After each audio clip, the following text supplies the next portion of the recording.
सुनिए डॉक्टर श्याम सुंदर पराशर जी की अद्भुत कथा।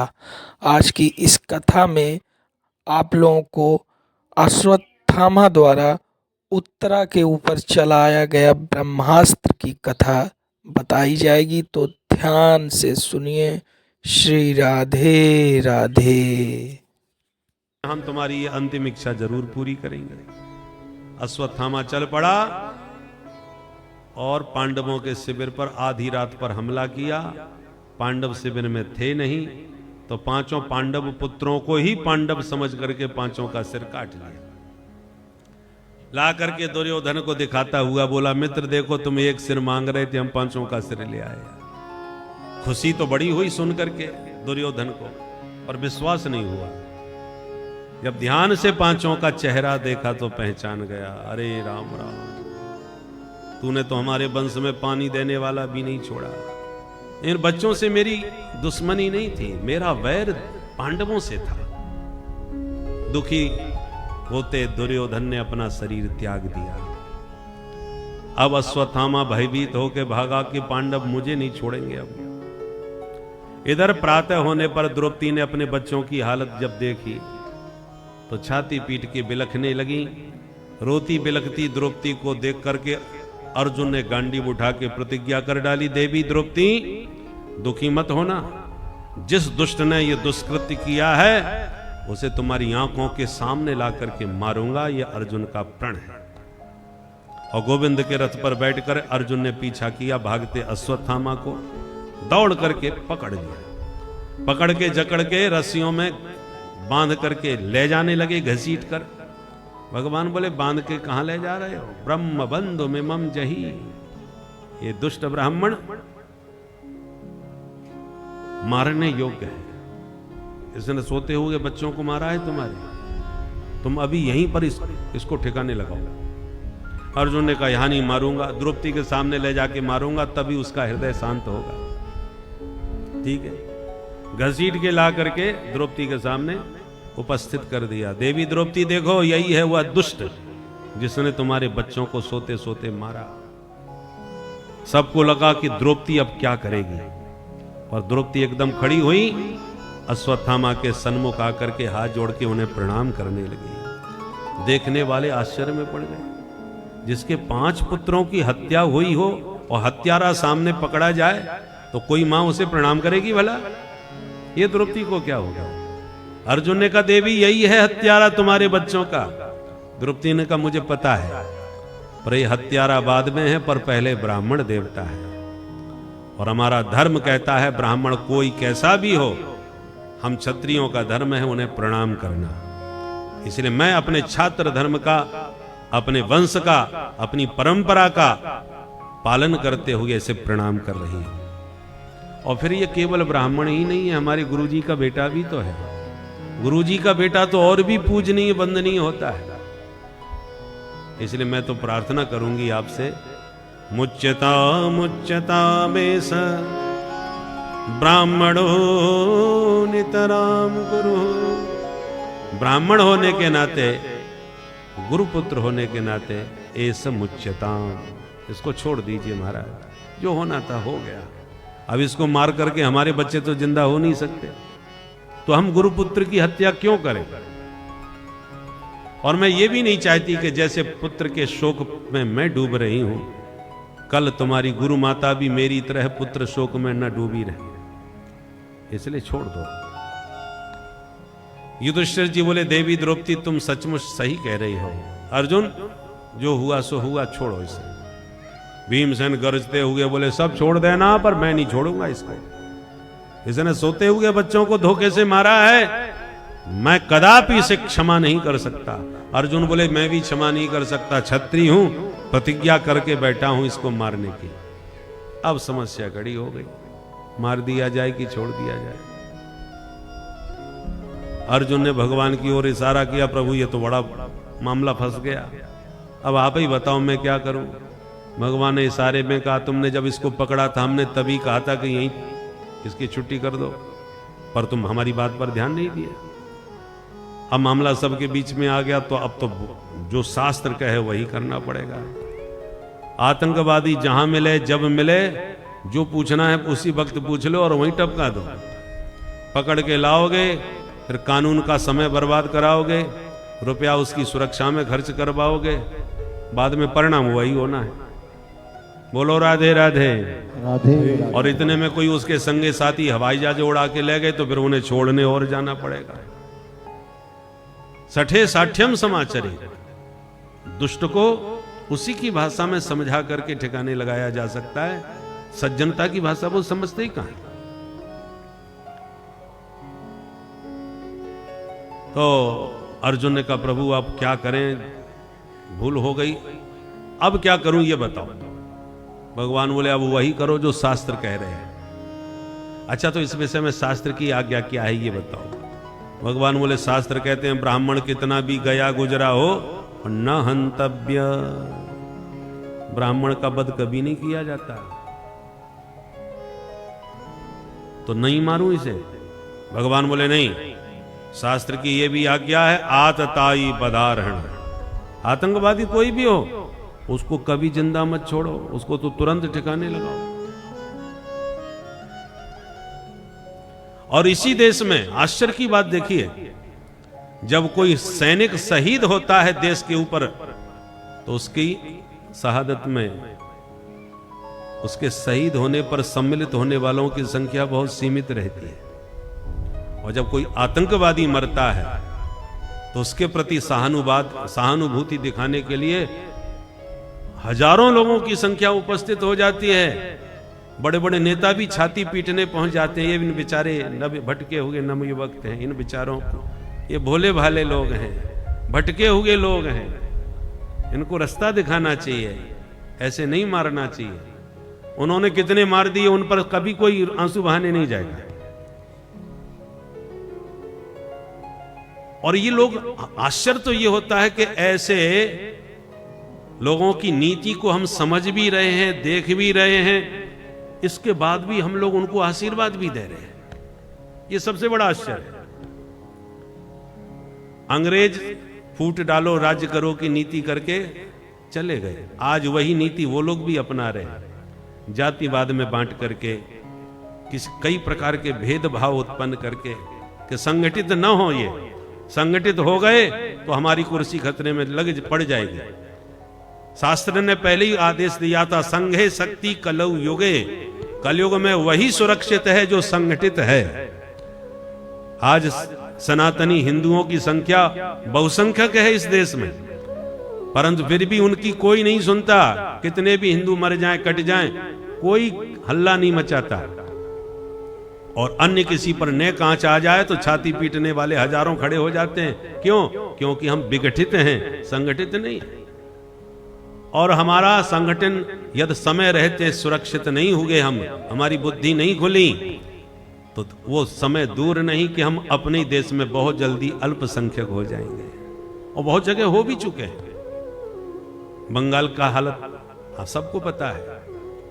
हिंदू या तो मर रहे हैं या भाग रहे हैं अथवा धर्मांतरण करके अपने प्राण बचा रहे हैं। कश्मीर का क्या हाल हुआ सबको पता है। और ऐसे आज भी दक्षिण भारत में ऐसे कई राज्य ऐसे हैं जहां पर हिंदू चिल्ला चिल्ला के कह रहे हैं हमें बचाओ, हमारे प्राण संकट में, हमारी सारी संपत्ति हड़प ली गई है, हम कुछ नहीं कर सकते, बेबस होकर के वहां से भाग रहे। ऐसे कई सनातनियों से हम परिचित हैं जो दक्षिण भारत छोड़ करके दिल्ली में आके बसे हैं केवल अपना धर्म और प्राण बचाने के लिए। धर्मांतरण कर लें तो वहां रह सकते हैं, नहीं तो प्राण बचा के भागना पड़ेगा। ये स्थिति अपने स्वतंत्र भारत में हो रही है। और एक सूत्र है, गांव के किसी भी घर में आग लगे तो पूरे गांव को मिलकर के उस आग को बुझानी चाहिए। ये नहीं सोचना चाहिए कि उस मोहल्ले में आग लगी है तो हमें क्या लेना देना। अरे हमें तो लेना देना नहीं है, पर उस घर की आग या तुमने मिलके ना बुझाई तो वो आग तुम्हारे घर तक भी आते देर नहीं लगेगी, चाहे कितना भी दूर तुम्हारा घर क्यों ना हो। उस आग को वहीं बुझाने का आप सब प्रयत्न करें तो आप सुरक्षित रह सकेंगे। और आपने उस आग पर ध्यान नहीं दिया तो वो आग तुम्हारे घर तक भी पहुंचते देर नहीं लगाएगी। इसी प्रकार अपने देश में कहीं भी संकट किसी भी सनातनी के ऊपर हो, पूरे सनातनियों को जागृत होकर के इस विषय पर विचार करना चाहिए। परंतु हम लोगों पर हम लोग कोई ना ध्यान देते कि हम सुरक्षित हैं, पर हमें दुनिया से क्या लेना देना। परंतु हम संगठित यदि समय रहते नहीं हुए, इंडोनेशिया सारा संसार जानता है, इंडोनेशिया में बुद्धों का बाहुल्य था, बाकी मलेक्स 2% थे, बाकी वो बहुसंख्यक थे। उन्होंने यही सोचा कि हमारा कोई क्या बिगड़ेगा, हम तो इतनी संख्या में। देखते देखते ध्यान नहीं दिया, धर्मांतरण होता रहा और बौद्ध सोते रहे। परिणाम ये हुआ आज पूरे देश में मुसलमानों का साम्राज्य है। 2% बौद्ध बचे हैं जो अपनी अस्तित्व को खत्म, 2% भी नहीं बचे, 0.2 है, माने लगभग उनका अस्तित्व खत्म हो गया। तो हमारा चाहे भागवत हो, रामचरितमानस हो, ये सार्व सनातन धर्म की रक्षा हम तभी तक कर पा रहे हैं जब तक हमारा धर्म सुरक्षित है। जब अपने देश में हमारा धर्म ही नहीं रहेगा तो आप और हम और ये कथा वार्ता कहां रह पाएंगे, सब समाप्त हो जाएंगे। इसलिए पूरे राष्ट्र के स्तर पर हमें सोचना, केवल सीमित सोच नहीं रखना चाहिए, पूरा राष्ट्र में हमारा सनातन धर्म कैसे सुरक्षित रहे, क्योंकि इसके अलावा कोई दूसरा राष्ट्र है भी नहीं हमारे पास। अरे किसी और जाति पर संकट आवे तो उसके लिए, और धर्मों के लिए तो बहुत से देश हैं, ईसाइयों के कितने देश हैं, मुसलमानों के कितने देश हैं, बौद्धों के देश हैं, सबके देश हैं।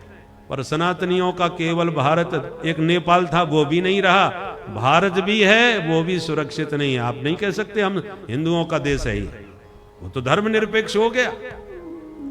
और अब भी इतना सब सैनिक सुनकर समझ के भी यदि हम लोग समय रहते सावधान नहीं हुए तो कब तक सुरक्षित रह पाएंगे इसकी कोई गारंटी नहीं है। इसलिए सूत्र याद रखिए, संघे शक्ति कलु युगे। सारी पार्टियां मुसलमानों के तलबे क्यों चाटती हैं? क्योंकि जानती हैं ये एक जगह संगठित होकर के आशीर्वाद देते हैं जिसको देना हो, इसलिए इनको साध लिया तो पूरा आशीर्वाद इनका हमको मिलेगा, बाकी तो सबको हम साध लेंगे। इनको तो बीच में फूट डाल के तुम इधर जाओ तुम उधर जाओ, किसी को जाति के नाम पर जागे, क्या करें, हमारे जाति भाई खड़े हैं, अब हमको पार्टी तो पसंद नहीं है पर हमारा आदमी खड़ा है तो हमको तो देना है वोट, हमारी जाति का है इसलिए देना है, हमारे धर्म का है इसलिए देना, ये सब चलता है।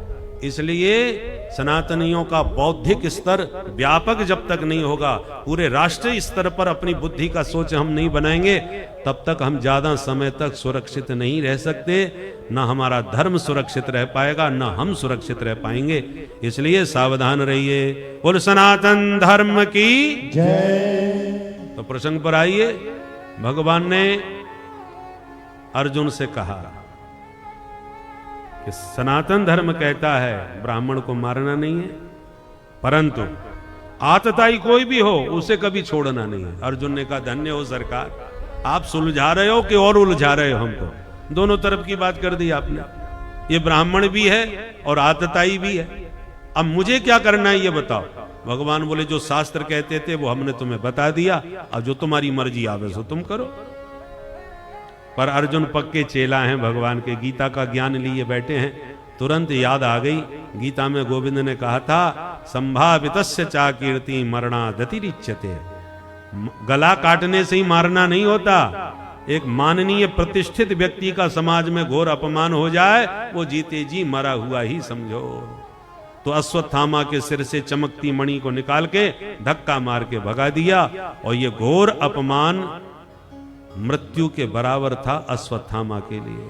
अश्वत्थामा ने कहा अब इस वंश में मैं किसी को जिंदा नहीं छोड़ूंगा, वैसे तो कोई बचा नहीं है, परंतु अभी अभिमन्यु तो शहीद हो गया, पर उसकी पत्नी उत्तरा गर्भवती है, उससे जो संतान होगी उसी के द्वारा इनकी वंश वृद्धि होगी, इसलिए उसको नष्ट करना चाहिए। अश्वत्थामा ने तुरंत ब्रह्मास्त्र का प्रयोग कर दिया उत्तरा के गर्भ को नष्ट करने के लिए। और इधर भगवान विदाई मांग रहे थे सबसे, भैया अब आप लोग अपना राज्य संभालो, हम चले अपनी द्वारकापुरी।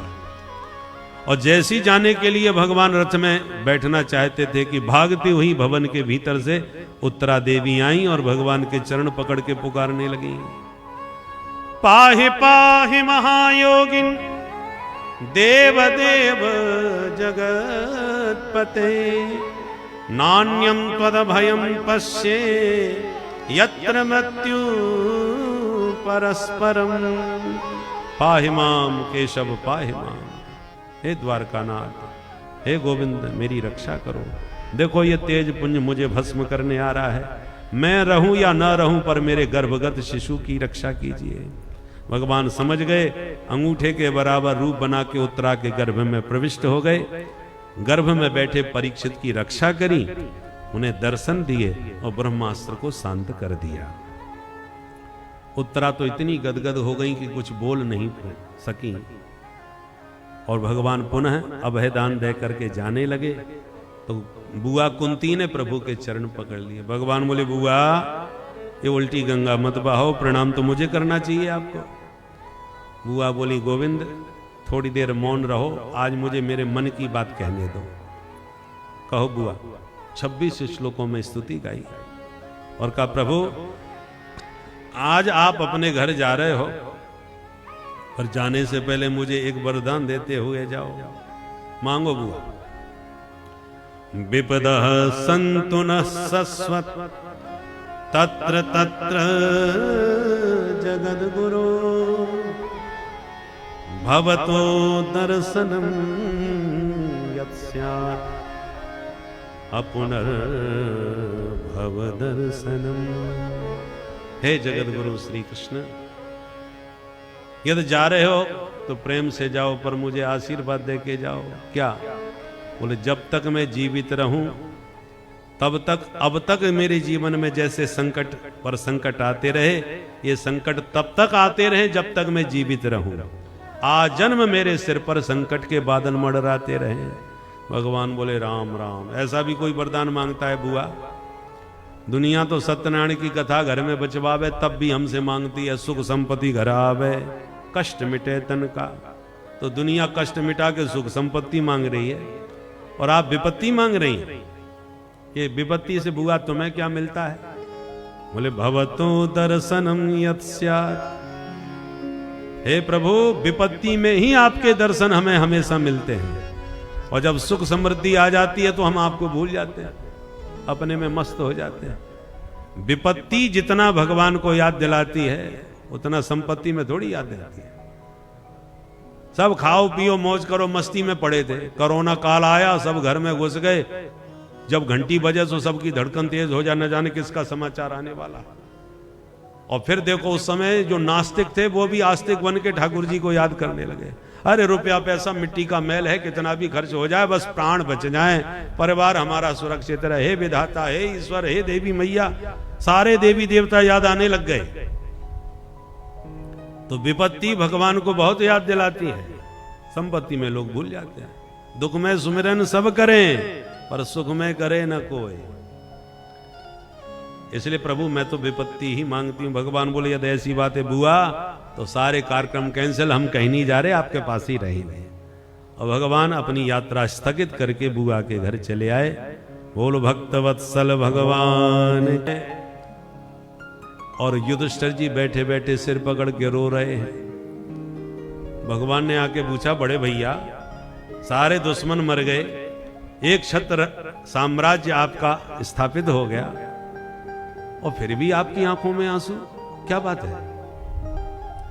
अब क्या कमी है?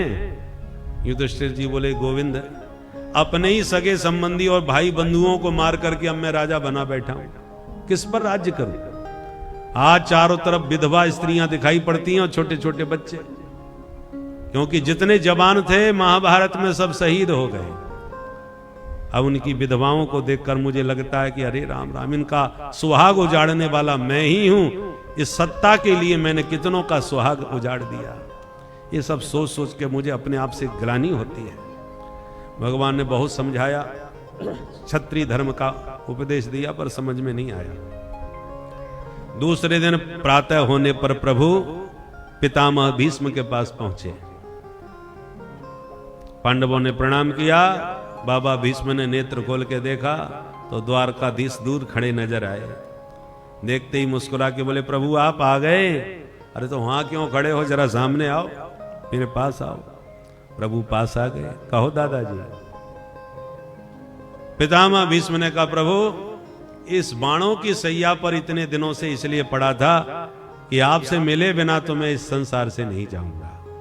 आपने बहुत प्रतीक्षा कराई पर आ ही गए। अब जब तक मैं ना जाऊं तब तक आप भी प्रतीक्षा करो, ऐसे ही खड़े रहना। सदैव देवो भगवान प्रतीक्षता कलेवरं यावदिदं हिनोम्यहम् प्रसन्नः सारुणलोचनो लसन् मुखाम्बुजो ध्यान पथश्चतुर्भुजः। हे प्यारे, जब तक इस शरीर को त्याग कर संसार से न चला जाऊं तब तक आप प्रतीक्षा करना, मेरे सामने ऐसे ही खड़े रहना। भगवान बोले, ठीक है दादाजी। मुंह क्यों लटका लिया? प्रभु ने विचार किया कि इस इच्छा मृत्यु का वरदान लिए बैठे हैं, जब चाहेंगे तब जाएंगे। और कि 2-4 महीने के लिए कार्यक्रम स्थगित कर दिया इन्होंने जाने का, तो हमारी तो बड़ी लंबी ड्यूटी लग जाएगी। कब तक खड़े रहेंगे इनके सामने? क्योंकि संसार में कोई भी प्राणी कितना भी दुखी हो, मरना कभी नहीं चाहता। दुखी हो के कभी कभी मुंह से निकल जाता है कि ऐसी जिंदगी से मर जाना अच्छा है, पर जो ऐसा बोल रहा है वो भी मरना नहीं चाह रहा। वो दुखी है इसलिए कह दिया। कई लोग मुंह से कहते हैं, जैसा कहते हैं वैसा चाहते नहीं है। एक 90 साल की बुढ़िया थी, कभी भजन नहीं करती थी, परंतु मेहनत बहुत करती थी, घर के काम में लगी रहती थी, साफ सफाई में इधर उधर। पर बहू उसकी इतनी खतरनाक, इसके बावजूद ही बुढ़िया को कोई ना कोई टेंशन देती रहती थी। सुना सुना के कहती, बुढ़िया सुबह शाम दूध रोटी खाने को चकाचक चाहिए, काम के नाम पर सींग नहीं हिलाती, इधर से उधर बिल्कुल नहीं, और खाने में सबसे आगे चाहिए। बुढ़िया को बड़ा क्रोध आया, इतना काम कर रही हूं 90 साल के बुढ़ापे में, और कितना करूंगी। एक दिन जोश आ गया, सब घर की सफाई करके ढेर सारा कूड़ा इकट्ठा करके टोकरी में भरा। अब इतना कूड़ा भर दिया टोकरी में कि डोकरी से उठे नहीं। अब डोकरी बड़ी परेशान, बहुत ताकत लगाए, परंतु डोकरी से टोकरी ना उठे। तो दुखी होकर सिर पकड़ के बोली, हे भगवान, मेरे संगी साथी सब मर गए, मेरा भगवान जाने कब नंबर आएगा। मेरी तो यमराज भी नहीं सुन रहे। यमराज वहीं से निकल रहे थे, सो उन्होंने सुन लिया। मेरा नाम किसने लिया? सो दौड़ के तुरंत भैंसा पर बैठे चले आए बुढ़िया के पास। कहो देवी, कैसे याद किया? बुढ़िया तो घबरा गई, हाथ जोड़ के बोली, कौन हो महाराज? बोले, हम हैं यमराज। आप यमराज हो? बोले, हाँ। तो यहाँ काय क्यों आए हो? अरे तुम नहीं तो बुलाया? अभी अभी बोल रही थी ना, मेरी यमराज नहीं सुनते, मैंने सुन लिया इसलिए आ गया। अब बताओ क्या, क्यों याद कर रही थी? बुढ़िया तुरंत हाथ जोड़ के बोली, महाराज मुझे कछु काम ना है, अब आप आ ही गए हो तो या टोकरी है मेरे सिर पर उछाए दो, जहां मर्जी आवे तहां जाओ। भाई भगवान ने सोचा कहीं बाबा भी 2-4 महीने के लिए कैंसिल कर दिए तो मैं ऐसे कब तक इनके सामने खड़ा रहूंगा।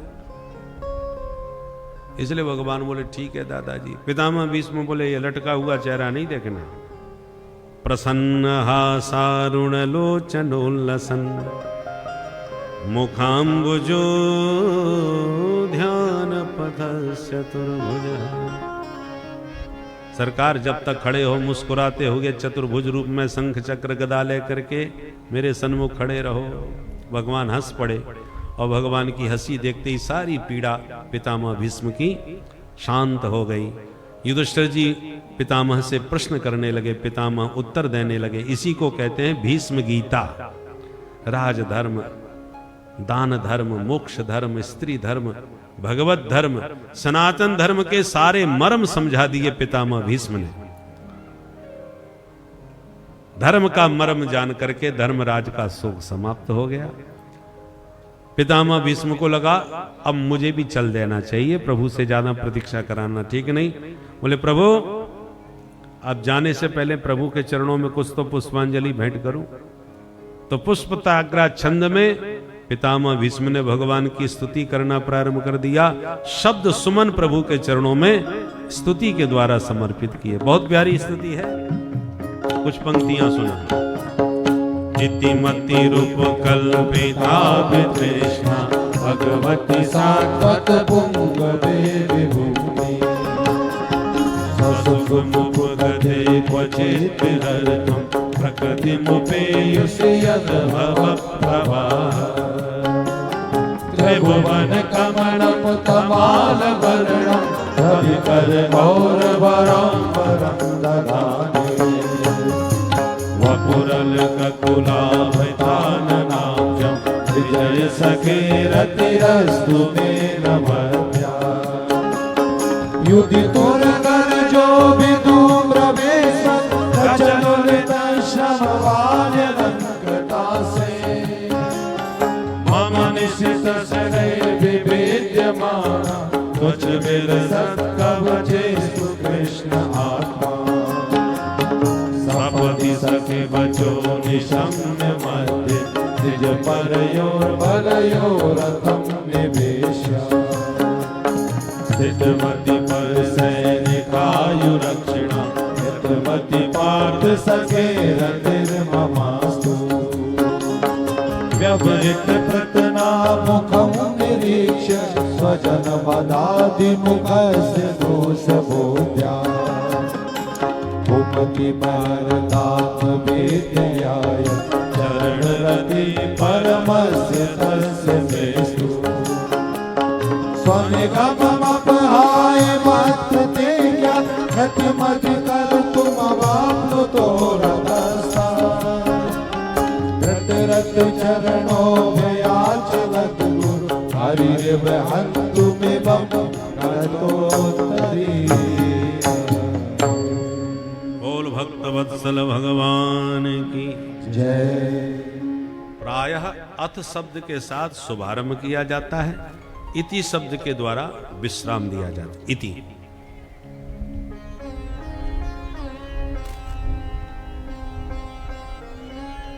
परंतु पितामह भीष्म की स्तुति इति से प्रारंभ हो रही है।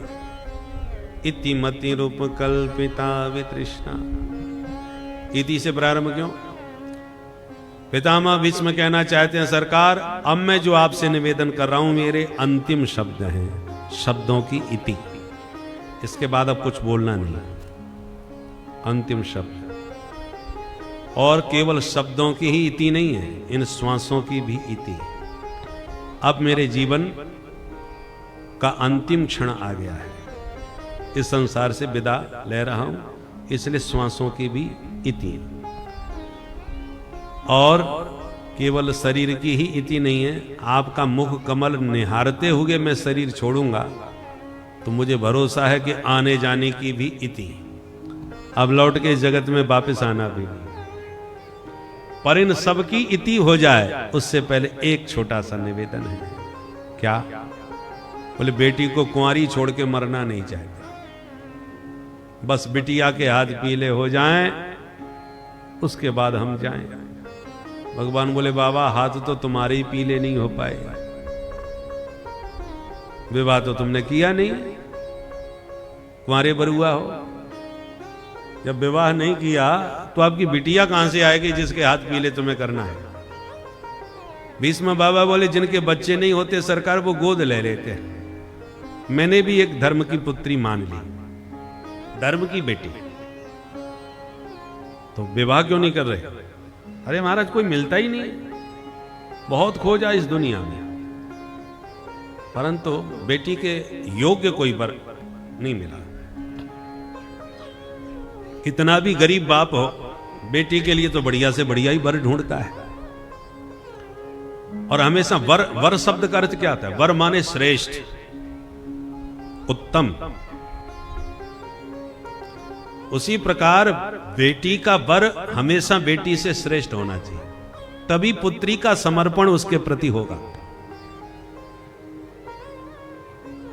उम्र में भी बड़ा हो, आयु में भी बड़ा हो, योग्यता में भी बड़ा हो, गुणवत्ता में भी बड़ा हो, तभी तो कन्या का पूरी तरह समर्पण उसमें होगा। कनिष्ठ हुआ तो समर्पण नहीं हो पाएगा। उम्र में छोटा है तो श्रद्धा नहीं रखेगी, गुणों में कम पढ़ा लिखा है तो भी श्रद्धा नहीं रखेगी। बिटिया ज्यादा पढ़ी हो और बर कम पढ़ा लिखा हो तो कैसे वो उससे श्रद्धा रख पाएगी। इसलिए बर का मतलब है श्रेष्ठ, हर मामले में श्रेष्ठ होना चाहिए, तभी पत्नी का समर्पण उसमें हो पाएगा।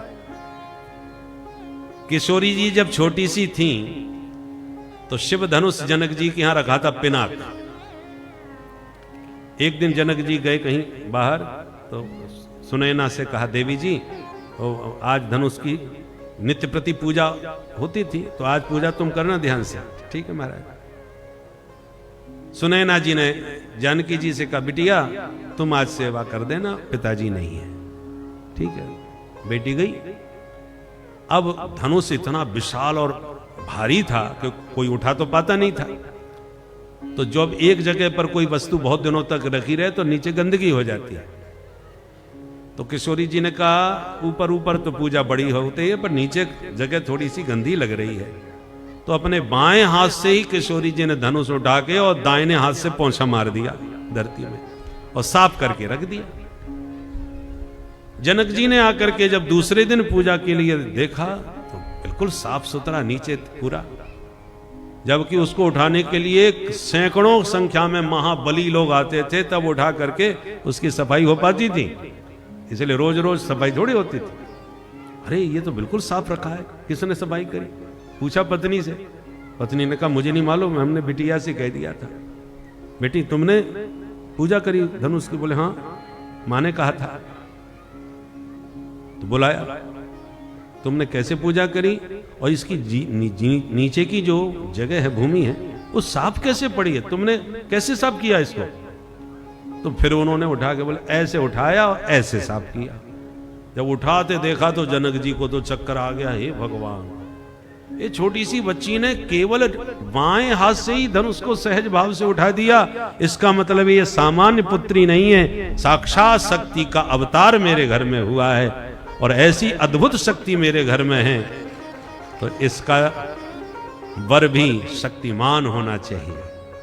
शक्ति का पति शक्तिमान ही होना चाहिए, सामान्य पुरुष के साथ इसका विवाह संभव नहीं है। इसलिए जनक जी ने प्रतिज्ञा करी, जो इस धनुष का भंजन करेगा उसी को मैं अपनी बेटी का माणिक ग्रहण उसी के साथ करूंगा। और बड़े बड़े राजा आए, उठाना तो दूर की बात, तोड़ना दूर की बात, हिला भी नहीं पाए। और जब एक एक से बात नहीं बनी तो महागठबंधन बना लिया कि चलो अपन सब मिल करके तोड़ेंगे। और मूर्खों के गठबंधन में देर तो लगती नहीं। गठबंधन लगाया, ये तो धनुष तोड़, भूप सहस दस एक ही बारा, लगे उठावन टरे न टारा। पर मूर्खों ने एक बार भी मीटिंग नहीं करी कि सब मिलके धनुष तोड़ देंगे। तो विवाह किसके साथ होगा, पहले ये फैसला कर लो भाई। मान के चलो मिलके तोड़ दिया तो क्या होगा फिर? जानकी जी तो एक ही हैं, परंतु मूर्खों का गठबंधन ठहरा। बोले काम पहले धनुष तोड़ो, बाद में जो धनुष टूट जाएगा फिर आपस में लड़ेंगे और जो जीत जाएगा वैसा भी कर लेगा। जिस गठबंधन के प्रारंभ में ही निर्णय हो गया कि लड़ाई होनी है, बाद में वो कैसे सफल होता? कोई कुछ नहीं कर पाया, पूरा मिलकर के भी धनुष नहीं हिला पाए। तब जनक जी समझ गए कि जो वास्तव में कार्य करने में समर्थ है वो शांत बैठा है, और जो कुछ नहीं कर सकते वो प्रदर्शन दिखा रहे हैं। वो प्रदर्शन का माने तोड़ने का प्रदर्शन कर रहे हैं, कर कुछ नहीं पा रहे, नाटक कर रहे हैं। तब जनक जी ने जानबूझ करके ऐसी बात कही, क्योंकि राम जी हैं झंडा और लक्ष्मण जी हैं उनका डंडा। डंडा पे ही झंडा ऊंचा होता है। बिना डंडा लगाए झंडा लेके कहो झंडा ऊंचा रहे हमारा, तो दुनिया हंसेगी। अरे ऊंचा करने के लिए डंडा ऊंचा लगाना पड़ता है। तो रघुपति कीरति विमल पताका, दंड समान भयउ जस जाका, लक्ष्मण जी ने, लक्ष्मण जी डंडे के समान, राम जी झंडे के समान। इसलिए जनक जी को लगा कि जब तक ये डंडा ऊंचा नहीं होगा तब तक ये झंडा लहराने वाला नहीं है।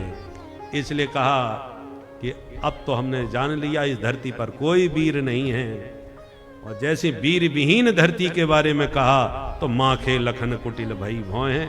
सो लक्ष्मण जी का मूड खराब हो गया और जो जनक जी को फटकारा, डांटा, तो सैनन राम जी ने इशारा करके लक्ष्मण जी को शांत किया। भाई शांत हो जाओ, तुम जिसे डांट रहे हो वो कोई और नहीं, हमारे होने वाले ससुर जी ही है। तो कम से कम हमारे ससुर जी की हमारे सामने ऐसी बेइज्जती तो न करो भाई। तब लक्ष्मण जी शांत भये और तब राम जी ने वो कार्य सिद्ध किया। कहने का तात्पर्य है कि वर हमेशा श्रेष्ठ होता है, कनिष्ठ वर से बेटी का विवाह नहीं किया जाता। तो पितामह भीष्म कहते हैं सरकार मेरी बेटी भी बहुत पढ़ी लिखी है। भगवान बोले क्या योग्यता है तुम्हारी बेटी की, हमें भी तो पता चले। और नाम क्या है, योग्यता क्या है ये बताओ। बोले इति मति रूप कल्पिता वितृष्णा। इति मति, मेरी जो मति है बुद्धि, इस बुद्धि को पुत्री, मैं इस बुद्धि को ही अपनी पुत्री मानता हूं। और मति रूपी पुत्री का पति मुझे जगत में कोई सूझता नहीं, क्योंकि वितृष्णा, इसमें कोई तृष्णा नहीं, न पुत्रेष्णा, न वित्तेष्णा, न लोकेष्णा, क्योंकि इन तृष्णाओं से बुद्धि मलिन होती है। सुत बित लोक ईसणा तेने, सुत बित लोक ईसणा तेने, कहीं के मति इन्ह कृत न मलिनी। कहीं के मति कृतना मलिनी। सुत बित लोक ईसणा तेने, सुत बित लोक ईसणा तेने। तीन तृष्णाएं होती हैं, ये तृष्णाओं से बुद्धि गंदी हो जाती, मैली हो जाती है। सबसे पहली पुत्रेषणा। पुत्रेषणा का मतलब पुत्रा में भवेयुः ते च श्रुत शीलाचार युक्ता चिरंजीविनः धनिनः यशस्विनश्च भवेयुः। मेरे खूब सारे बेटे हों, वो सब वैदिक हों, विद्वान हों, सदाचार संपन्न हो, शील संपन्न हो, चिरंजीवी हो, धनवान हो, यशस्वी हो। ये जो कामना है इसी का नाम है पुत्रेषणा। पुत्रेषणा और दूसरी है वित्तेषणा। वित्त माने धन, धन की तृष्णा। वित्तम में भवे बहु भवेत् व्यश्चाल्पो भवेत्। मेरे पास माल चकाचक हो पर खर्चा बिल्कुल ना हो। यथा कथम धनम समृद्धि में भवतु। जहां कहीं भी जाऊं खूब माल मिले, पैसा ही पैसा हो, कैसे भी मिले, इसका नाम है वित्तेषणा।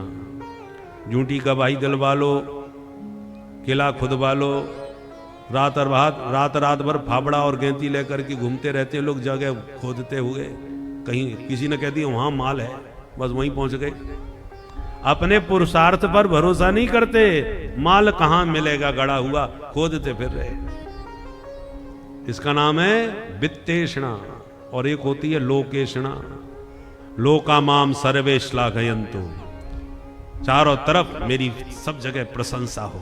अरे खानदान उनका देखो, जलवा उनका देखो, सब लोग मेरी कीर्ति का बखान करें और मेरी कीर्ति में कोई भी कलंक किसी प्रकार का ना लगे, कोई मेरी निंदा ना करे। कोपी माम न निंदेत, कोई भी मेरी निंदा ना करे।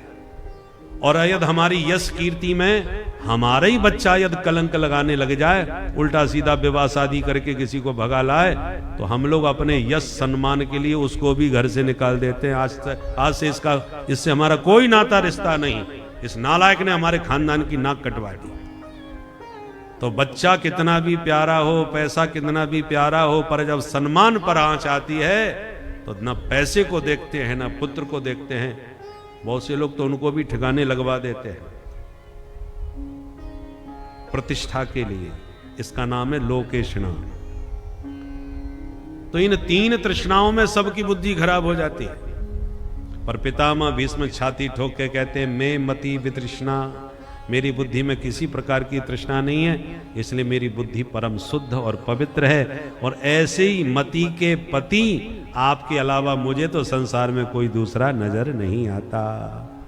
इसलिए सरकार आपसे प्रार्थना है, आप ही मेरी मति को अपनी श्रीमती बना लीजिए, क्योंकि मेरी मति आपकी बनेगी श्रीमती, आप बनेंगे इसके पति, तो आपके चरणों में दिन रात करेगी रति और मुझे भी मिल जाएगी फिर सदगति। आपको अपनी पुत्री का पाणी ग्रहण करा के पुत्री समर्पित करके मैंने निश्चिंत होकर के आपके धाम को जा सकूंगा। इसलिए इति मति रूपकल्पिता वितृष्णा। बहुत प्यारी स्तुति गाई और स्तुति गाते गाते भगवान के महारास का ध्यान करने लगे। ललित गति विलास बल गुहास प्रणय निरीक्षण कल्प तोरुमाना। भगवान की प्रत्येक चेष्टाएं भक्तों का चित्त चुराने के लिए होती। भगवान का अवतार राक्षसों को मारने के लिए नहीं होता। पहला मूल कारण है परित्राणाय साधूनाम, दूसरा कारण है विनाशाय च दुष्कृताम। भक्तों को तारने आते हैं, दूसरे नंबर पर राक्षसों को मारने आते हैं। मारना का काम दूसरा, तारने का काम पहला। मारने का काम तो उनके भक्त हनुमान जी कर सकते हैं। धनुज वन कृशानुम, दुष्टों का अंत करने के लिए महाबली हनुमान जी पर्याप्त हैं। भगवान का अवतार मारने नहीं तारने के लिए होता है। और जो प्रेमी हैं उनको अपने प्रेम से तारते हैं, जो दुष्ट हैं प्रेम नहीं कर सकते उनको मार के तारते हैं। एक ही बाण प्राण हर लीना, प्राण तो ले लिए, बाद में क्या किया, दीन जानते ही निज पद दीना। मारने के बाद राक्षसों को भी अपना ही धाम दे देते हैं। तो राक्षसों तारने का ही काम तो भगवान ने किया सब जगह। रावण को भी मार के तारा। जो भजन नहीं कर सकते थे रावण ने उन सबको मरवा दिया राम जी के हाथ से। वो जानता था होय भजन नहीं तामस देहा, हम तमोगुणियों से भजन नहीं हो सकता, इसलिए जो भजन नहीं कर सकते थे उन सबको मार के राम जी के हाथ से भगवान के धाम में भिजवा दिया रावण ने। और जो भजन कर सकता था उसे लात मार के भजन करने भेज दिया कि तू जा उन्हीं के पक्ष में रहो, वहीं बैठ के भजन करो। कम से कम भजनानंदी विभीषण को लात मार के भेज दिया विपक्षी दल में।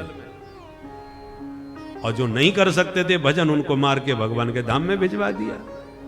10 खोपड़ी का था, बड़ा बुद्धिमान था। इसलिए भगवान की ललित चाल ठुमक ठुमक के चलते हैं तो उनकी चाल पर ही भक्त निहाल हो जाते हैं। मत मंज बर कुंजर गामी, सहजई चले जगत सकल जग स्वामी। सहजई चले सकल जग स्वामी, मत मंज बरस कुंजर गामी। कुंजर माने हाथी। भगवान की चाल कैसी है, हाथी जैसी चाल। हाथी क्या मस्त चाल चलता है?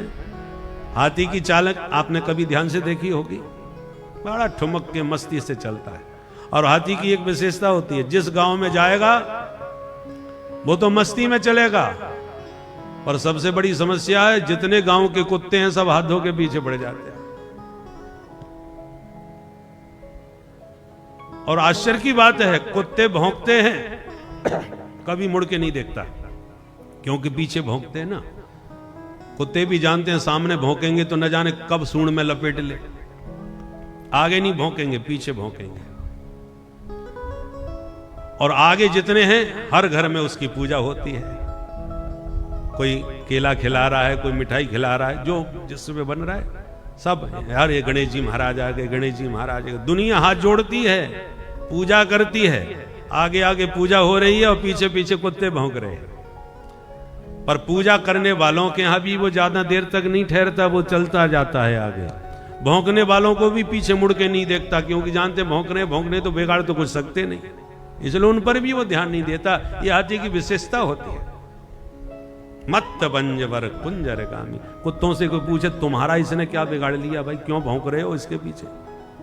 कुत्ता कहेंगे इसने तो कुछ नहीं बिगाड़ा, हमें कष्ट इन हाथ जोड़ने वालों से हो रहा है। हम इनके यहां कितने वर्षों से रहे, हमारे हाथ आज तक नहीं जोड़े, और ये एक दिन के लिए आया, दुनिया इसके हाथ जोड़ रही है, सब इसकी पूजा कर रही है, इससे हमको बड़ी जलन हो रही है। हमेशा जलन उसी से होती है जिसके सामने दुनिया हाथ जोड़ती है। बोलो राधे राधे। राधे राधे। पर जीवन में सफल वही होता है जो हाथी की तरह चलता है।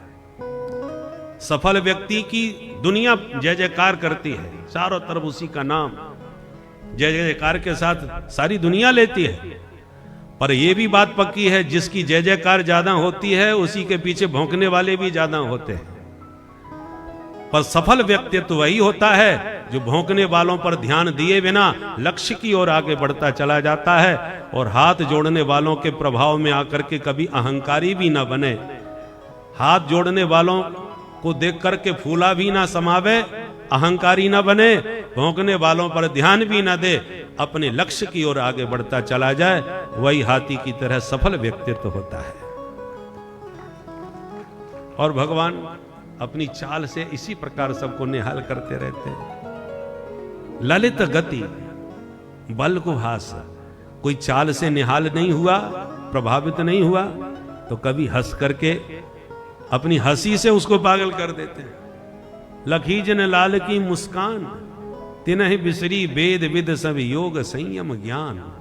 जो मुस्कान को निहार लेता है वो पागल हो जाता है, और मुस्कान पर ही जो दीवाना यदि नहीं हो पाया तो प्रणय निरीक्षण, तो उसको तिरछी निगाह से भ्रकुटी हिला के ऐसा निहारते हैं कि एकदम पगला कर देते हैं, पागल कर देते हैं। भगवान की चित्त मन में चमत्कार है, इनकी आंखों में ही वो जादू है कि जिसके ऊपर अपनी आंखों का जादू चला दिया वही पागल हो गया, दुनिया के मतलब का नहीं रह गया। इसलिए रसिकों ने गाया है, अरे जादू भरी तेरी आंखें जिधर गई, जादू भरी तेरी आंखें जिधर गई, जादू भरी तेरी आंखें जिधर गई। नैनों की कटारी बारी बारी छुई छुई छतिया से उतर गई। नैनों की कटारी बारी बारी छुई हुई छतिया से उतर गई। जादू भरी तेरी आंखें जिधर गई, जादू भरी तेरी आंखें जिधर गई, जादू भरी तेरी आंखें जिधर गई। प्रेम की लरी हरी दृग दोनों, प्रेम की लरी हरी दृग दोनों, प्रेम की लरी हरी दृग दोनों, प्रेम की लरी हरी दृग दोनों। बरस परी मोती सी बिखर गई, बरस परी मोती सी बिखर गई। जादू भरी तेरी आंखें जिधर गई, जादू भरी तेरी आंखें जिधर गई, जादू भरी तेरी आंखें जिधर गई। श्री राधे।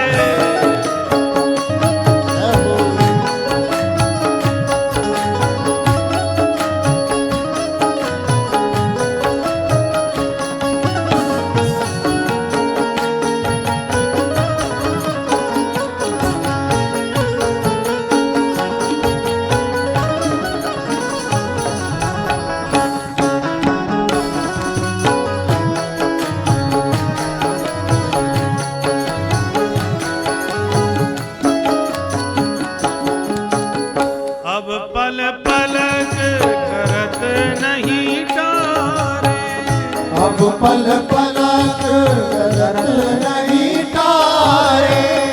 गोविंद का दर्शन करते समय पलक गिर जाए तो लगते हैं जैसे प्राण निकल गए।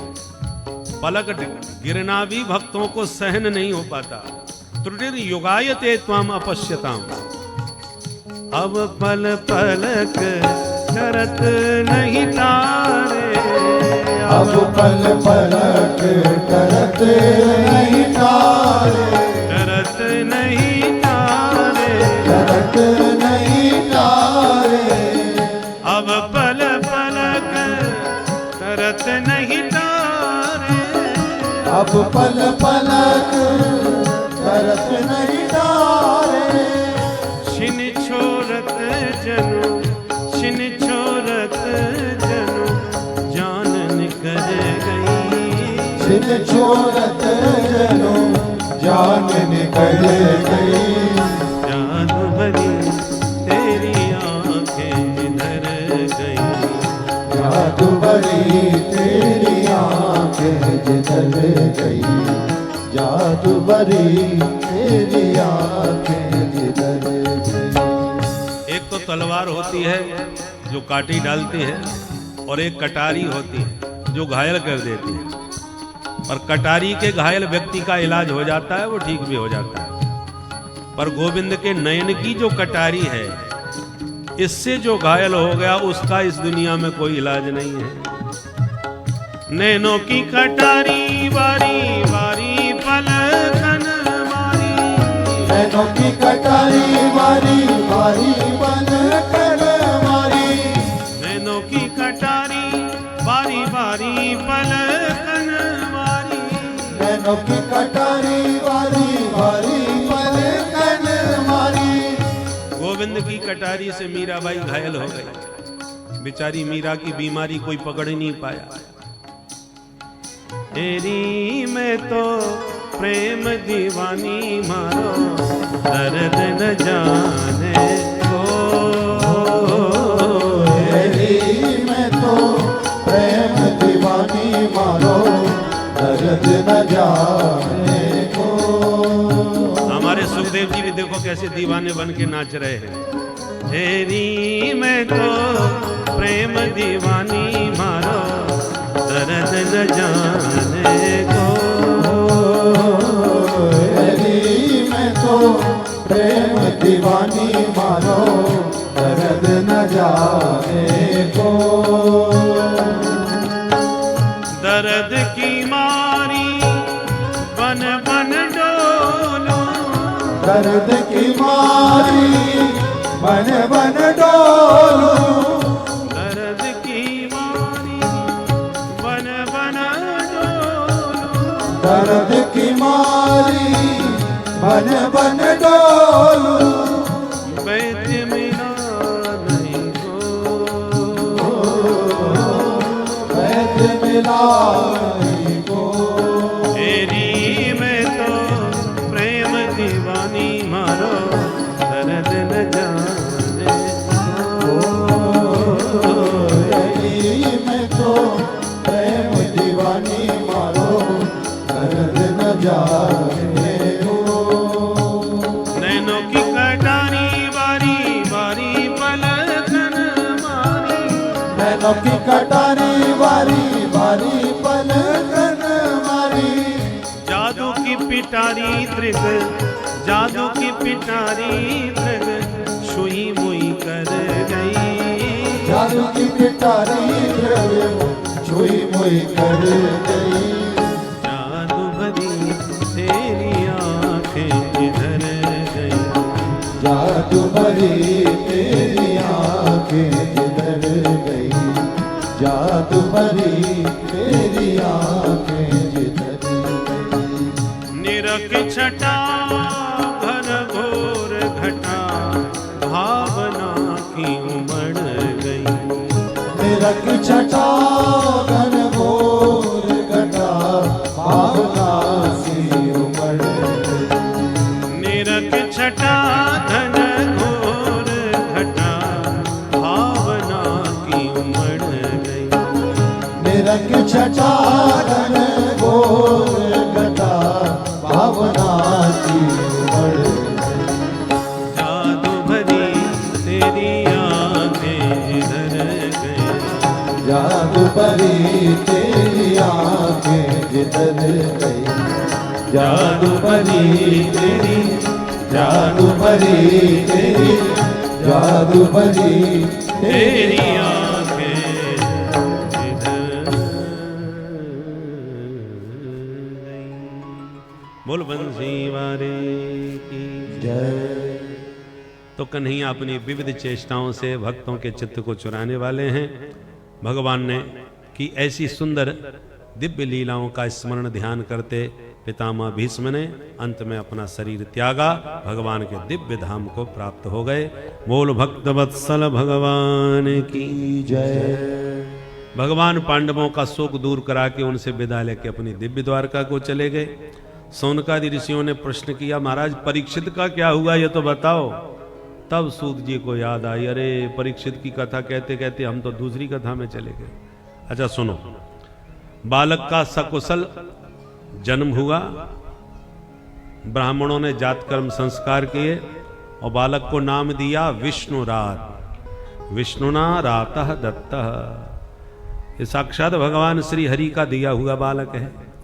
एष दाता शरण्यश्च यथा यौषी नरः शिविः, ये बालक शरणागत वत्सल होगा जैसे उसी नर राजा और शिवी राजा हुए हैं। दोनों पितामहों के समान धनुधर पराक्रमी होगा। विशेषताएं तो बहुत सारी हैं पर एक ही गड़बड़ है। क्या?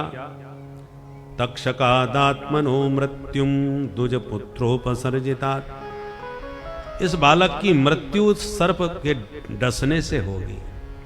पर आप परेशान मत होइए, संतों की कृपा से इसको सदगति प्राप्त होगी। ऐसी भविष्यवाणियां करके ब्राह्मण सब चले गए। पर बालक जिसकी गोद में जाता उसी का मुंह ताकता, इसलिए नाम दूसरा रख दिया परीक्षित। ये चारों तरफ न जाने कैसे ढूंढ रहा है और बालक तो उसे खोज रहा है जो मां के पेट में हमसे 4 हाथ वाला मिलने आया था, वो कहां है। इसलिए नाम परीक्षित पड़ गया। समय बीता, एक दिन विदुर जी आए, रात में धृतराष्ट्र को समझाए कि कहां पांडवों के टुकड़ों पर जिंदगी गुजार रहे हो, जिन्होंने तुम्हारे 100 बच्चे मार डाले, आज भीमसेन के उन्हीं के हाथों से तुम टुकड़े खा के जिंदा रह रहे हो, ये कोई जिंदगी है तुम्हारी, चलो मेरे साथ। और रात में ही धृतराष्ट्र गांधारी को महलों से निकाल के विदुर जी ले गए। सवेरे जब प्रातः प्रणाम करने पहुंचे पांडव, तो ताऊ जी का पता नहीं। बहुत खोजने पर कोई पता नहीं चला। तब नारदारी ऋषियों ने कहा, विदुर जैसे संत के सानिध्य में गए, अब उनका कल्याण हो जाएगा, आप परेशान मत होइए। तब पांडवों को शांति मिली। एक दिन भगवान आए और अर्जुन से बोले, हम तुम्हारे यहां आते रहते, कभी तुम भी तो हमारे घर आया करो भाई। तो बड़े भैया से आज्ञा लेकर के अर्जुन भगवान के साथ द्वारका चले गए और 7 महीने तक द्वारका में रहे।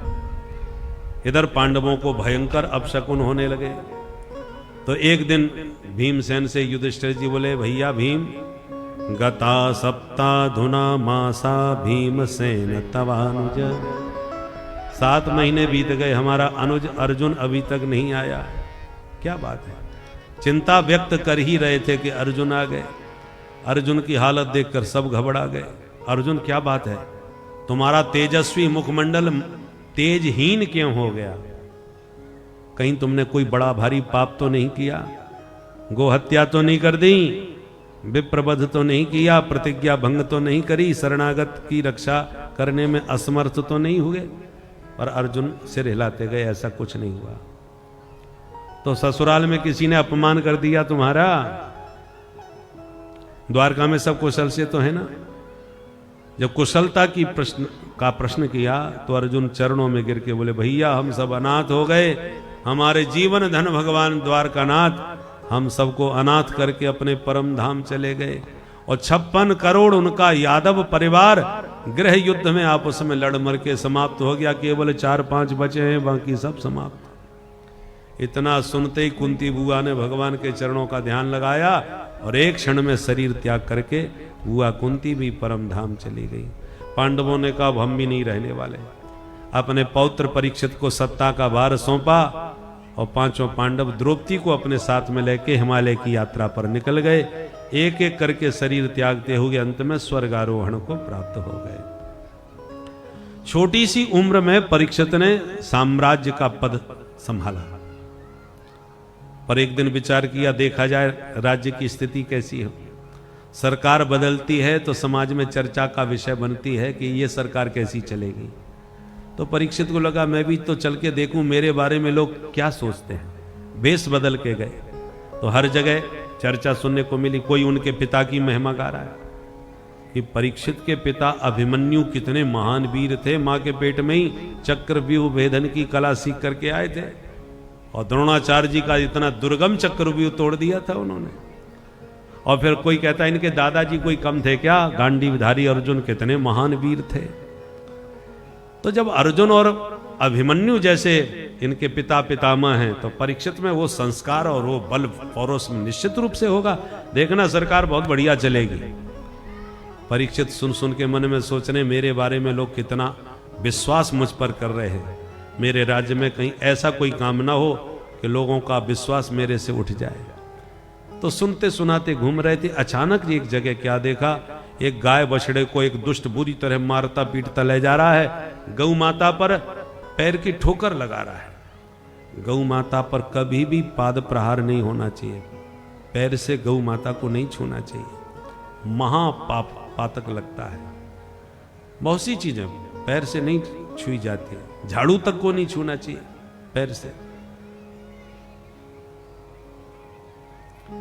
पर यह पापी कौन है जो गौ माता को पैर की ठोकर मार रहा है। कोई भी हो, जिन गायों की रक्षा के लिए मेरे प्रभु ने धरती पर अवतार लिया, उनके अंतर्धान होते ही ये पापी उनकी गायों पर अत्याचार करने लग गया।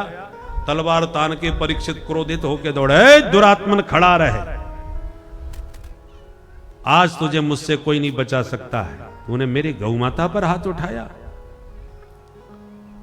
मारो धीरम भद्रम ते खलानाम मई शास्त्री। गौ माता रोना मत, इन दुरात्माओं को दंड देने के लिए मैं परीक्षित आ गया हूं। और जो तलवार मारने को उठाई, वह दुष्ट जो गौ माता को सता रहा था अपना मुकुट उतार के चरणों में गिर गया। त्राहिमाम त्राहिमाम। अब क्षत्रिय का धर्म है वो शरण में आए हुए को कभी मारते नहीं, छोड़ दिया। परंतु महाराज परीक्षित ने गौ माता से पूछा, मां आप कौन हैं, आपकी आंखों में आंसू क्यों हैं, क्या कष्ट है मुझे बताओ। पर गौ माता कुछ बोली नहीं।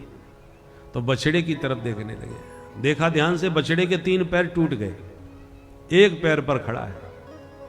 अरे राम राम, वत्स तुम पर ये प्रहार किसने किया, तुम्हें चोट किसने पहुंचाई, निर्भीक होके मुझे बताओ, कि मेरा राज्य है, तुम्हें किसी से भी डरने की आवश्यकता नहीं है। तब बछड़ा बोल पड़ा, महाराज अपनी दुर्दशा का दोष किसे दे। धर्मशास्त्र कहते हैं कोई किसी को सुख दुख नहीं देता, सब अपने कर्मों का ही दंड भोगते हैं। शास्त्र ये भी कहते हैं उस ईश्वर की इच्छा के बिना पत्ता नहीं हिलता, वो जो चाहते हैं वही होता है।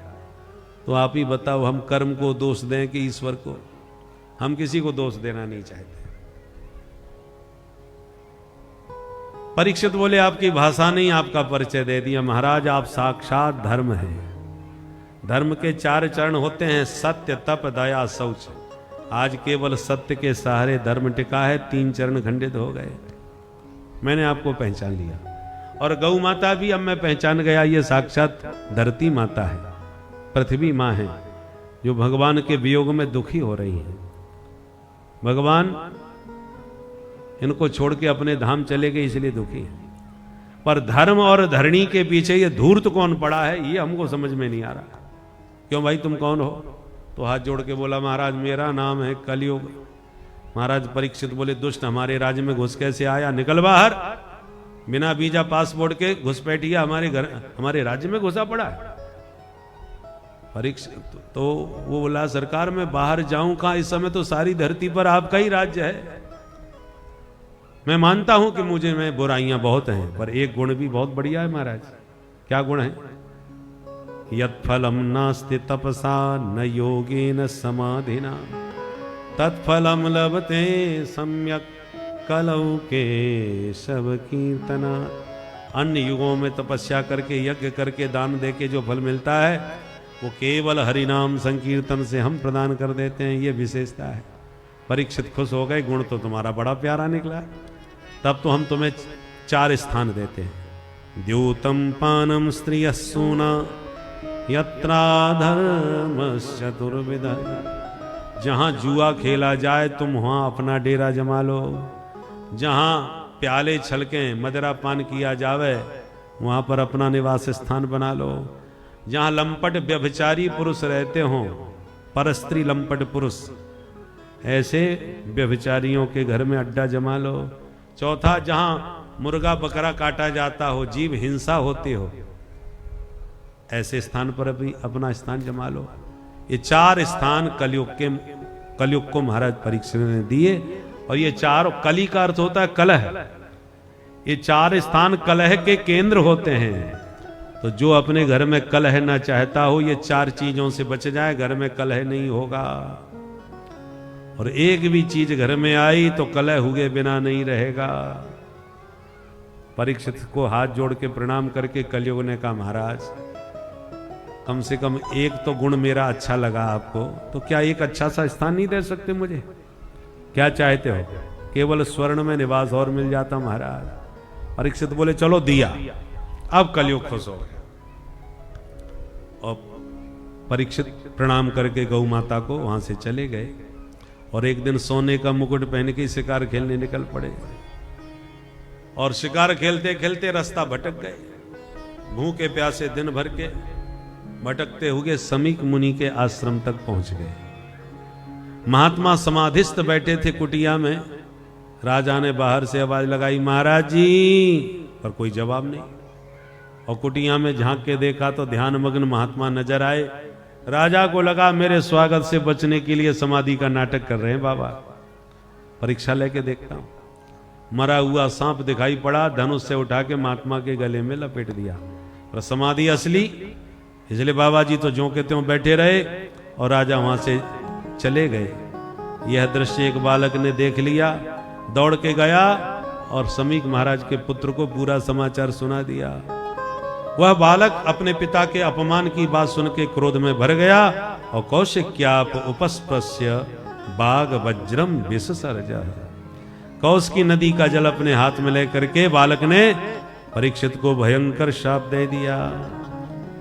इति लंघित मर्यादम तक्षकः सप्तमे हनि दंक्षति स्म कुलांगारम नोदितो में तदद्रोहम्। अरे कुलांगार, तूने मेरे पिता का अपमान सर्प से किया। शाप देता हूं आज से ठीक 7वें दिन तक्षक नांग तुझे डसेगा, तू मरेगा। ये शाप दे दिया। और पिता के पास आके बच्चा बड़ी जोर से रोने लगा तो पिता की समाधि भी खुल गई। गले में सांप देखा, उतार के फेंक दिया और कहा बच्चा तू क्यों रो रहा है? तो बालकों ने पूरी कहानी सुना दी। जैसे ही महाराज ने सुना कि मेरे बेटे ने 7वें दिन मरने का ही शाप दे दिया परीक्षित को, तो समीक मुनि बड़े दुखी हो गए। बेटा घोर अनर्थ कर दिया तुमने। इस देश में परीक्षित जैसा धर्मपरायण, धर्मनिष्ठ, सदाचारी राजा बार बार नहीं मिलने वाला बेटा। अब तो इस देश को जितने राजा मिलेंगे प्रायः सब धर्मनिरपेक्ष ही ज्यादा मिलेंगे। सारी प्रजा का सौभाग्य जब जागता है तब सदाचार संपन्न धर्मनिष्ठ राजा सत्ता पर विराजमान होता है। और जब दुर्भाग्य उदय होता है देश का तब धर्मनिरपेक्ष सत्ता प्राप्त होती है। बेटा एक राजा सारी प्रजा का मनोरथ सिद्ध नहीं कर पाता, कोई ना कोई तो असंतुष्ट रहता ही है। गौरव लाघव की दृष्टि से विचार करना चाहिए। गौरव लाघव समझते हैं? गौरव माने भारी, लाघव माने हल्का। दो व्यक्ति बड़े बड़े अपराधी पकड़े जाएं तो बड़ा अपराधी कौन है, छोटा अपराधी कौन है? अपराधी तो दोनों ही हैं। बड़े अपराधी को दंड पहले दिया जाए। अपराध छोटा है तो छोटा दंड मिलना चाहिए, बड़ा अपराध है तो बड़ा दंड दिया जाए। ये नहीं है कि बस अपराधी है तो सबका एक ही दंड हो, ऐसा थोड़ी होता है। दंड का भी मूल्यांकन किया जाता है अपराध के अनुसार। इसको गौरव लाघव कहते हैं। उसी प्रकार सिंहासन पर राजा के दो लड़के हैं, दोनों राजकुमार हैं, दोनों ही अधिकारी हैं सिंहासन के। अब आपको यह देखना है कि सिंहासन पर किस राजकुमार को बैठाया जाए, तो उसमें जो अधिक सद्गुण संपन्न हो, जिसमें अधिक विशेषताएं हो, उसको आप राज्याभिषेक में मंत्री लोग निर्णय करके बैठाते हैं। भले ही बड़ा है पर आचरण ठीक नहीं है, प्रजा का हित उसमें निहित नहीं दिखता, तो छोटे को भी सत्ता दी जा सकती है यदि वो विशेष गुणों से युक्त है तो गौरव लाघव देखा जाता है। तो बेटा, परीक्षित जैसा धर्मात्मा राजा देश को नहीं मिल सकता। अब परीक्षित को ही तुमने समाप्त कर दिया, अब राजा कौन बनेगा? अब तो और भयंकर अराजकता फैल जाएगी। तुमने सिर्फ इसलिए राजा को सांप दे दिया क्योंकि उसने मारा सांप डाल दिया। जिंदा तो था नहीं, मुझे डस तो नहीं लिया, मैं मर तो नहीं गया, जिंदा तो हूं। थोड़ा उसको क्रोध आ गया, क्योंकि हमारा भी कर्तव्य है, राजा ईश्वर का स्वरूप होता है, राजा भी ईश्वर का प्रतिनिधि होता है। उसके आने पर हमारा कर्तव्य था हम उनका स्वागत करते, सम्मान करते। राजा हर किसी के घर में दौड़ी जाते हैं, राजा आए तो अपना सौभाग्य समझ के उनका स्वागत करना चाहिए। गलती हमारी भी थी, राजा आए चिल्ला के हमें बुलाते रहे और कोई हम उनको पानी पिलाने वाला भी नहीं था। क्या हमारी अब गलती नहीं है? और उसने यदि दंड के बदले में कुछ ने न मारा, न पीटा, न सांप से कटा, मरा हुआ सांप गले में डाला, इतना सा अपराध पे तुमने सीधा मृत्यु दंड उस राजा को दे दिया। अब जरा सोचो बेटा, जब वो राजा भी नहीं रहेगा तो पूरा देश अराजकता के गर्त में चला जाएगा। आज हम शांति से यदि बैठ के भजन कर रहे हैं जंगल में, तो परीक्षित के अनुशासन के कारण, परीक्षित का इतना कठोर शासन है कि कोई दस्यु, कोई अपराधी हमको सता नहीं सकता, इसलिए हम भजन कर रहे हैं। नहीं तो जय श्री राम कहते ही जेल में जाना पड़ता था। बोलो जय श्री राम।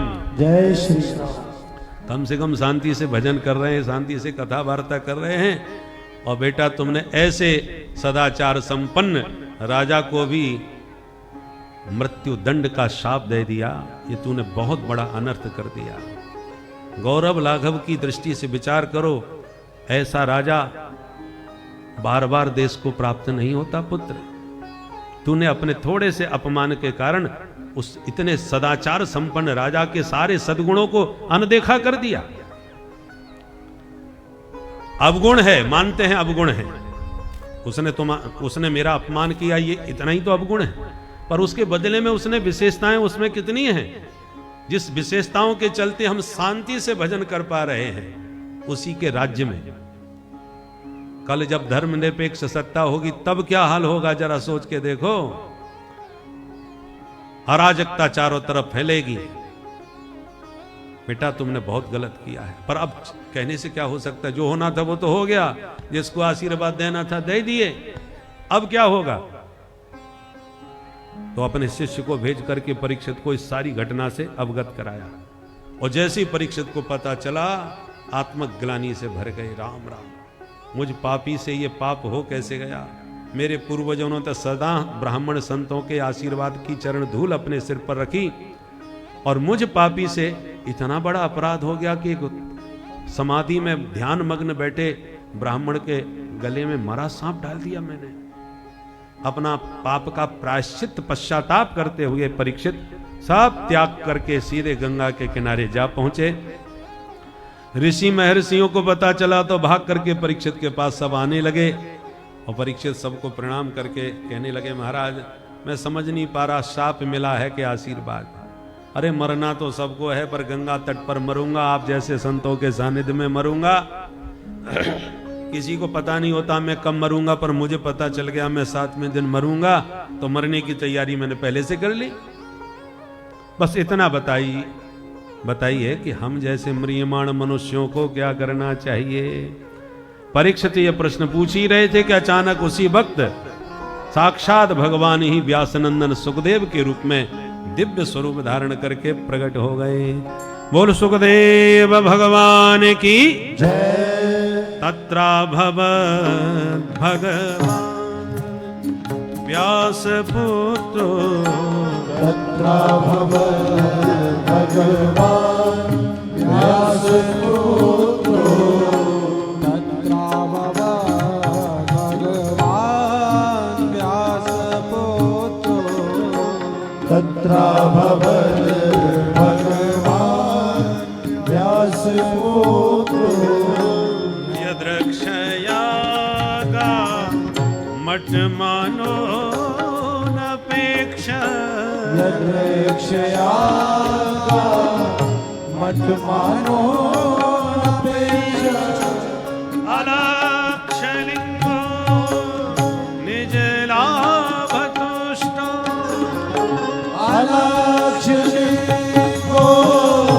निज लाभ तुष्टो प्रतश्च बालई रवधूत वेश प्रतश्च बालैरवधूतवेश तत्राभवत् भगवान व्यास पुत्र तत्राभवत् भगवान व्यास पुत्र तत्राभवत् भगवान तत्राभवत् भगवान तत्राभवत् भगवान। मानो भगवान ही व्यासपुत्र बन के परीक्षित पर कृपा करने के लिए प्रकट भय हैं। परीक्षित ने स्वागत किया, पूजन किया, अर्चन किया और कहा महाराज आप योगियों के परम गुरु हैं, आप जैसे सिद्ध संतों का स्मरण करने से ही पाप साफ हो जाते हैं, कृपा करके बताइए हम जैसे मरने वाले मनुष्यों का क्या कर्तव्य है। तब सुखदेव जी बोले परीक्षित कल ठीक 2 बजे आओ, फिर बताते हैं कि म्रियमाण मनुष्य का क्या कर्तव्य होता है।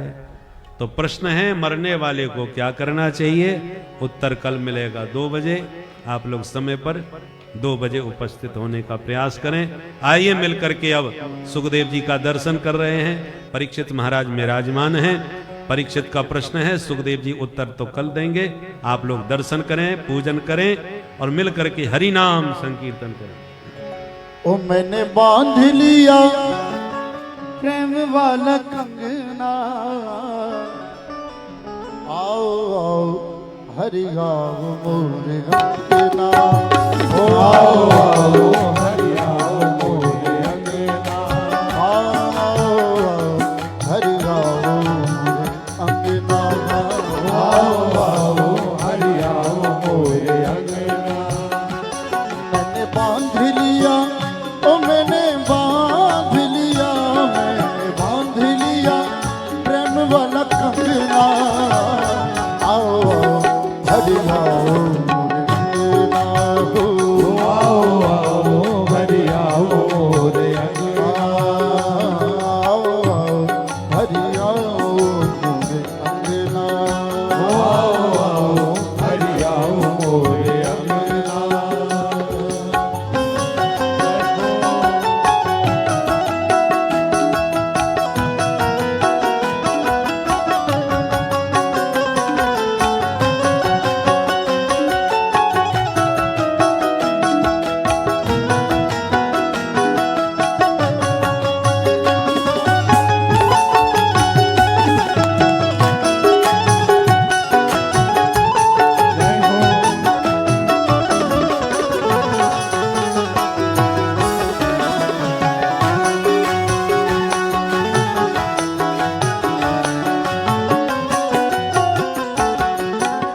मेरा मन पानी प्रभु पावन तू कर दे, मेरा मन पानी प्रभु पावन तू कर दे, मेरा मन पानी प्रभु पावन तू कर दे, मेरा मन पानी प्रभु पावन तू कर दे।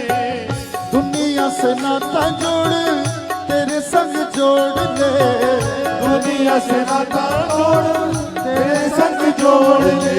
मांग मेरी यही मांग मेरी, यही मांग मेरी और और कोई मंगना। आओ आओ हरि आओ मोरे अंगना।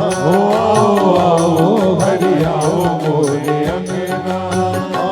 मैंने बांध लिया, ओ मैंने बांध लिया, मैंने बांध लिया प्रेम वाला कंगना। आओ आओ हरि आओ मोरे अंगना। आओ आओ हरि आओ मोरे अंगना। जय हो।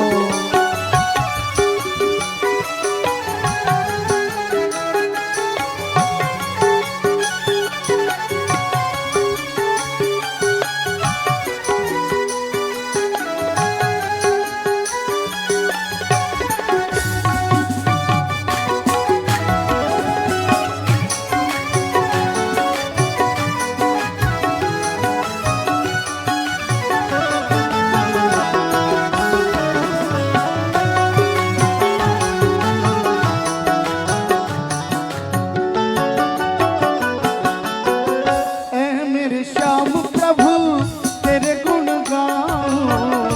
हे मेरे श्याम प्रभु तेरे गुण गाऊं। तेरे गुण गाऊं मैं तो तुमको रिझाऊं। तेरे गुण गाऊं मैं तो तुमको रिझाऊं। ऐ मेरे श्याम प्रभु तेरे गुण गाऊं। हे मेरे श्याम प्रभु तेरे गुण गाऊं। तेरे गुण गाऊं प्रभु तुमको रिझाऊं। तेरे गुण गाऊं प्रभु तुमको रिझाऊं। तेरे सिवा प्रभु, तेरे सिवा प्रभु, तेरे सिवा प्रभु मेरे कोई संग ना। आओ आओ हरि आओ मोरे अंगना। हो आओ आओ हरि आओ मोरे अंगना। और मैंने बांध लिया, ओ मैंने बांध लिया, मैंने बांध लिया प्रेम वाला कंगना। आओ आओ हरि आओ मोरे अंगना।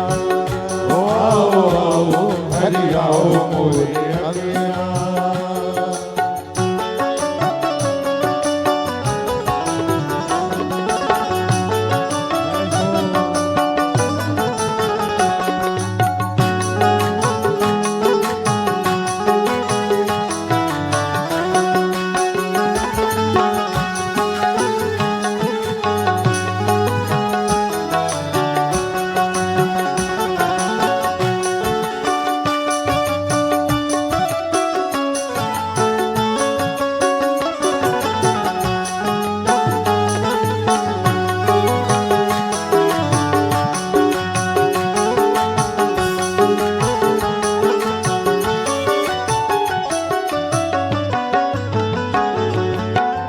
मेरा मन पानी प्रभु पावन तू कर दे।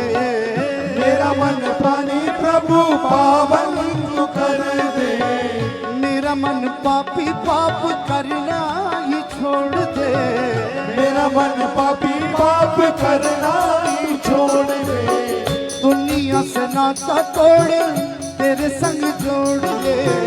दुनिया से नाता तोड़ तेरे संग जोड़ दे। तेरे रंग ऊपर, तेरे रंग ऊपर, तेरे रंग ऊपर चढ़े कोई रंग ना। आओ आओ हरि आओ मोरे अंगना।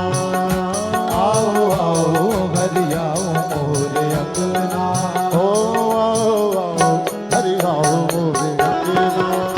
आओ आओ हरि आओ मोरे अंगना।